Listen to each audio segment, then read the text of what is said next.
Ya, assalamualaikum warahmatullahi wabarakatuh. Selamat siang kawan-kawan, apa kabar semuanya? Jumpa lagi dengan kami Lancar Motor Daya Luhur. Untuk kesempatan siang hari ini kita akan garap T120 SS ya di sini. Dengan keluhan kata pengendara atau kata yang punya mobil, untuk mobil ini katanya boros untuk bahan bakarnya, kemudian kurang tenaga dan berebet ya. Untuk kasus berebet di mobil SS karburator ya khususnya sebenarnya tidak terlalu ribet ya, tidak seperti injeksi, karena untuk karburator itu lumayan sederhana ya atau lumayan simpel. Untuk faktor berebet biasanya kalau tidak dari kabel busi, hanya sebatas dari bagian busi yang bermasalah atau dari bagian karburator yang minta dibersihkan. Namun untuk lebih pastinya ya, kita hidupkan dulu untuk mesinnya, lalu kita dengarkan ya untuk reaksi mesinnya katanya berebetnya seperti apa.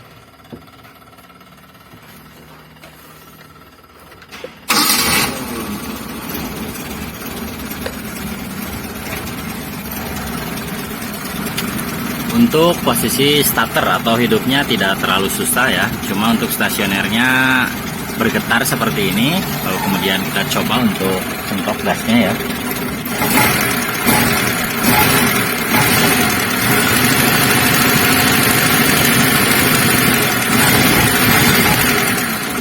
Yang kelihatan ya untuk posisi disentak atau dikagetkan, untuk posisi gasnya itu kurang responsif ya atau tidak ringan, seperti ada yang mengganjal seperti itu. Kemudian untuk posisi gas tanggung, mesinnya itu pincang atau sinjal. Mungkin untuk sebagian orang ya, sini untuk kasus seperti ini sudah bukan hal yang aneh untuk di SS karburator. Itu untuk bagi yang mengetahui atau tahu tentang mesin. Tapi mungkin juga untuk sebagian orang ya di sini masih ada yang belum paham atau belum tahu untuk penyebab kasus berebet atau mobil boros seperti contohnya mobil ini. Mungkin untuk para mekanik dari mendengar suara mesinnya saja sudah tahu ya untuk sumber penyakit di mobil ini. Nah, sekali lagi yang kami katakan, kami bikin video ini tujukan untuk kawan-kawan yang belum paham atau belum mengerti sama sekali tentang mesin. Untuk indikasi atau kasus seperti ini sudah dipastikan untuk sumber kelainannya itu ada di bagian busi ya. Kami curiga ke bagian busi karena untuk suara mesinnya ketika gas tanggung itu suara mesinnya sinjal atau pincang. Tapi tidak menutup kemungkinan ya untuk posisi kasus pincang atau sinjal seperti ini di mobil T120 SS, baik di mobil apapun itu. Untuk kasus sinjal seperti ini bisa saja untuk kelainannya atau sumber penyakitnya itu dari bagian valve ya atau bagian klep yang bocor, karena untuk klep yang bocor juga indikasinya atau ciri-cirinya itu kurang lebih sama seperti ini. Namun karena di sini kami curiga ke bagian busi yang bermasalah, di sini kami jelaskan untuk cara pengecekan busi mana yang harus dilakukan penggantian atau memang kabel busi yang bermasalah. Di sini kami praktekkan untuk cara pengecekan secara manual ya. Karena untuk karburator seperti yang dikatakan tadi lumayan simpel ya. Dan untuk kasus matinya koil tidak mungkin ya, karena untuk posisi mesinnya masih hidup. Karena untuk T120 SS karburator itu koilnya cuma satu.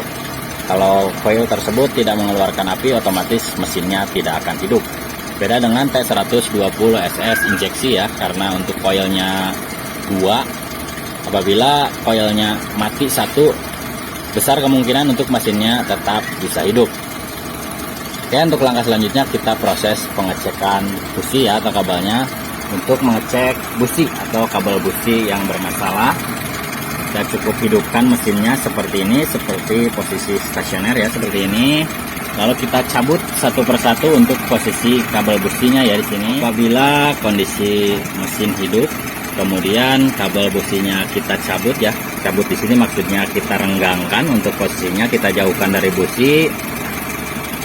Untuk posisi mesinnya itu tidak reaksi ya, kemungkinan busi tersebut mati. Atau ketika kabel businya kita renggangkan ya, terdengar suara percikan api atau loncatan api dari kabel busi dari sini. Untuk posisi suara mesinnya itu jadi halus. Ciri tersebut juga membuktikan bahwa untuk kondisi businya itu mati.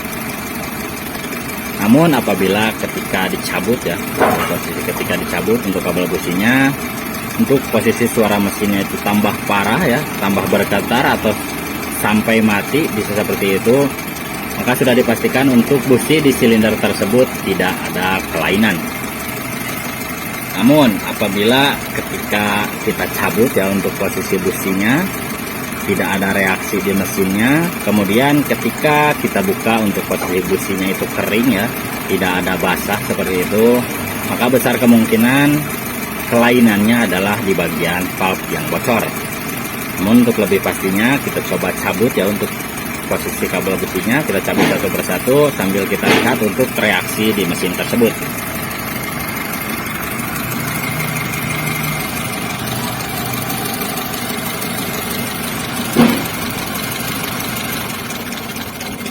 Kelihatan ketika nomor 1 kita cabut ya, atau kita jauhkan untuk posisi kabel businya dari busi, untuk mesinnya itu tambah parah atau makin pincang ya kan. Kita coba sekali lagi, untuk mesinnya nyaris mati ya. Dengan demikian untuk silinder 1 normal ya, untuk posisi businya itu normal. Kita coba untuk bagian silinder 2 atau kabel busi nomor 2.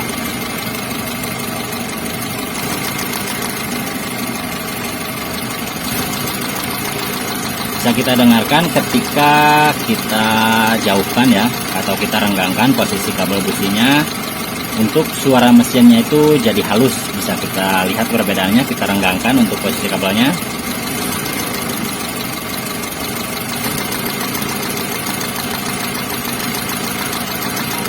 Ada suara percikan atau loncatan api dari kabel busi ya. Kemudian untuk posisi stasioner di mesinnya jadi halus seperti ini. Namun ketika kita dorong lagi untuk posisi kabel businya, kita tempelkan ke busi, untuk stasionernya kembali pincang. Kita coba sekali lagi.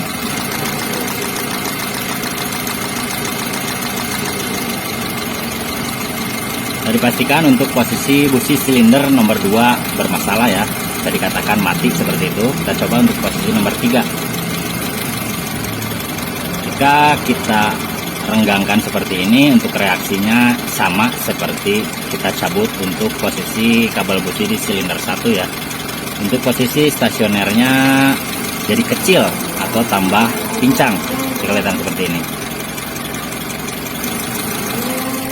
Bisa dimengerti ya, jadi intinya seperti itu. Ketika posisi kabel busi dicabut sampai jauh, di mesinnya itu tidak ada reaksi, sudah dipastikan silinder tersebut bermasalah atau busi di silinder tersebut bermasalah. Kemudian ciri selanjutnya ya, ketika kabel businya kita renggangkan tapi tidak sampai jauh, untuk posisi stasionernya itu halus, maka bisa disimpulkan untuk silinder atau busi tersebut mati.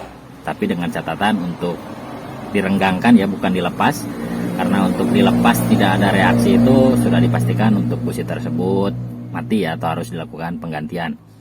Namun ketika kabel businya kita renggangkan ya, atau kita cabut, ada reaksi makin parah di mesinnya, untuk stasionernya itu makin pincang, sudah dipastikan untuk posisi busi di silinder tersebut itu normal atau tidak ada kelainan.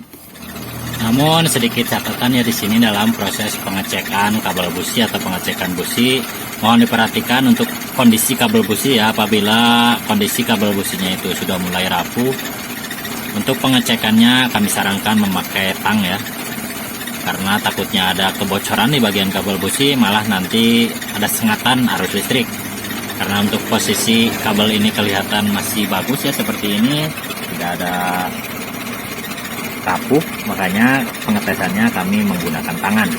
Oke, untuk langkah selanjutnya kita pembongkaran dulu untuk melihat kondisi busi nomor 2. Lanjut, untuk businya sudah kami buka ya untuk silinder nomor 2, karena di pengetesan tadi sudah menunjukkan untuk posisi busi nomor 2 itu bermasalah. Dan ketika kami buka untuk tampilan businya, bisa kelihatan di sini masih kayak baru ya, atau belum lama, masih bersih seperti ini. Namun untuk kondisinya sudah mati atau basah seperti ini.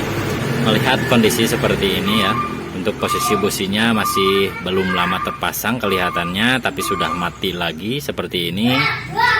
Untuk indikasi atau kasus seperti ini ya, apabila posisi busi mati itu sering, maksudnya sering di sini dalam satu silinder ya, tidak berpindah. Misalnya sekarang mati di silinder 2, kemudian nanti kita ganti beberapa hari mati lagi untuk di silinder 2 lagi. Kemungkinan untuk di bagian silinder 2, di bagian silinder tersebut maksud kami di tempat busi yang sering mati, untuk bagian ring pistonnya itu sudah lemah ya atau aus, atau kemungkinan di bagian liner atau di bagian silindernya sudah ada goresan. Kecuali apabila untuk posisi matinya berpindah-pindah ya, tidak berpatokan di satu silinder tersebut, atau bisa saja untuk matinya bareng ya di keempat silindernya, bisa saja untuk sumber penyakitnya itu dari bagian karburator yang bermasalah atau terlalu boros ya, atau bisa saja untuk posisi karburatornya sudah kotor. Namun melihat kondisi busi basah seperti ini ya, kami lebih cenderung curiga untuk basah ini basah oli ya, bukan basah bahan bakar. Karena biasanya apabila bahan bakar terlalu boros, untuk tampilannya itu hitam pekat kering ya, tidak basah seperti ini. Untuk langkah selanjutnya kita proses penggantian dulu ya, kita coba dulu untuk hidupan mesinnya. Apakah suara atau pincang di mesin tersebut, maksudnya di mesin ini, apakah berebetnya sudah sembuh, atau memang ketika kami mengganti busi ya nanti untuk penyakitnya justru masih muncul atau masih berebet. Oke, lanjut untuk busi yang baru sudah kami sediakan ya di sini. Untuk tahap selanjutnya kita pasang dulu, lalu nanti kita coba hidupkan mesinnya. Oke, lanjut untuk businya, kemudian kabelnya juga sudah kami pasang ya di sini. Sebelum kita cuci, untuk posisi kebocoran ini bisa kelihatan. Mungkin untuk tutup olinya sudah aus ya untuk karetnya, makanya bocor seperti ini. Sebelum kita ke pencucian mesin ya, kita coba dulu tes hidupkan mesinnya untuk mendengarkan suara mesinnya, apakah untuk suara pincangnya atau berebetnya itu sudah sembuh atau belum.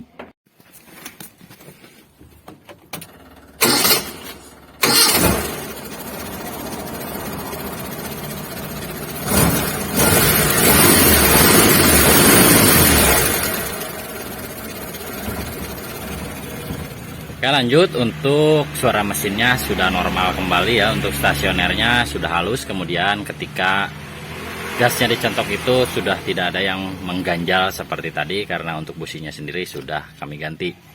Namun sedikit kami jelaskan lagi ya, apabila setelah melakukan penggantian busi tidak lama kemudian beberapa hari mati lagi, kemudian basah seperti itu, sudah dipastikan untuk posisi kondisi mesin tersebut ada kelainan, entah itu di bagian ring piston yang bermasalah atau kemungkinan di bagian seal valve yang sudah mengalami kebocoran.